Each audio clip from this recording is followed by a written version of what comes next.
곤충은 전 세계적으로 놀라운 속도로 사라지고 있으며 과학자들은 그 이유를 이해하기 위해 노력하고 있는데요.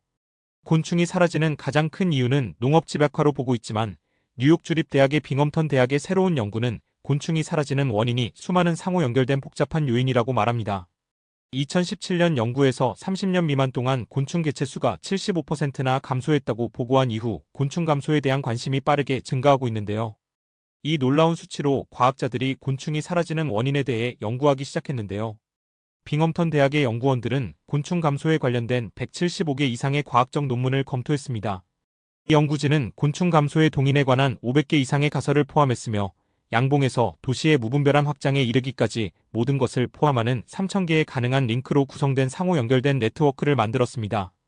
이들은 이 연구 결과를 2025년 4월 23일에 과학저널인 바이오사이언스에 메타 합성은 곤충 생물 다양성 손실의 명백한 동인 간의 상호 연결을 밝힙니다. 라는 제목의 논문을 게재했습니다. 인간이 만나는 많은 곤충이나 벌레, 예를 들어 모기와 치파리, 바퀴벌레 및 빈대는 한마디로 역겹습니다. 그러나 이 혐오스러운 해충은 지구의 곤충 다양성에서 거의 상상할 수 없을 정도로 작은 부분을 차지합니다. 과학자들은 지금까지 약 100만 종을 발견했으며 아직 설명하지 못한 종이 수백만 종을 더 발견할 수 있을 것으로 추정합니다. 이 믿을 수 없을 정도로 다양한 곤충 생명체가 지구를 지탱하고 있는데요. 곤충은 우리가 좋아하는 음식에 수분을 공급하고 지저분한 것을 청소하며 심지어 우리가 좋아하지 않는 곤충의 수를 줄이는 데 도움이 됩니다.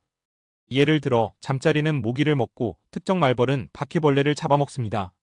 이것이 바로 곤충의 종말에 대해 경고하는 많은 논문 제목이 우려스러운 이유입니다. 곤충이 없는 세상은 우리가 살고 싶은 세상이 아니며 곤충이 사라지면 인류도 지구에서 살아남기가 어렵다고 과학자들은 말합니다. 이 연구의 주 저자인 크리스토퍼 할시 박사는 모든 사람이 어떻게 생각하는지 이야기하는 것은 정말 어렵다. 그래서 우리는 600명을 한 방에 모으는 대신 리뷰 또는 메타 분석인 모든 논문을 읽는 접근 방식을 취하기로 결정했다. 아이디어는 그것들을 읽고 사람들이 인과 경로라고 말하는 것을 추출하는 것이었다. 예를 들어 농업은 오염으로 이어지며 이는 곤충 개체수 감소로 이어진다. 그런 다음 어떤 아이디어가 서로 더 자주 연결되는지, 어떤 스트레스 요인이 근본 원인으로 가장 자주 보이는지 확인하기 위해 거대한 네트워크를 구축했다. 라고 말합니다.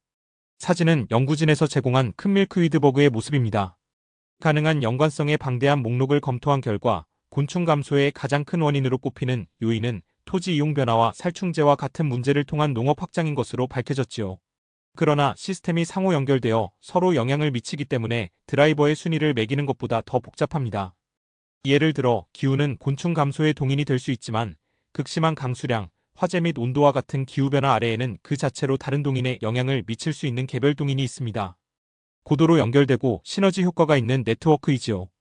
미국에서 나비가 20% 감소했다는 최근 연구에 참여한 엘리자 그레메스 박사는 어떤 논문도 자연재해에 대해 언급하지 않았다. 인간의 침입과 교란, 전쟁이 곤충이나 철도에 미치는 영향을 조사한 논문은 없었다. 따라서 우리가 일반적으로 생물 다양성에 위협이 되는 것으로 알고 있는 이러한 큰 영역이 있지만 곤충 감소 문헌은 훨씬 더 기계적인 보다 구체적인 스트레스 요인에 도달하는 것과는 대조적으로 실제로 몇 가지 큰 스트레스 요인에만 초점을 맞추고 있다. 라고 말합니다. 특히 곤충 연구에서 상당히 편향적인 연구가 이루어지고 있다고 연구진은 말하는데요. 예를 들어 많은 논문은 꿀벌과 나비와 같은 인기 있는 및 카리스마적인 곤충에 초점을 맞추고 있다는 겁니다.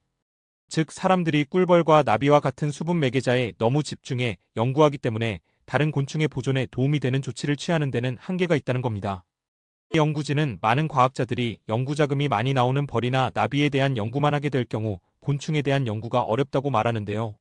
이 연구진은 곤충 보존을 위해서는 개별 동인뿐만 아니라 다각적인 접근 방식으로 시스템을 관리해야 한다고 지적합니다.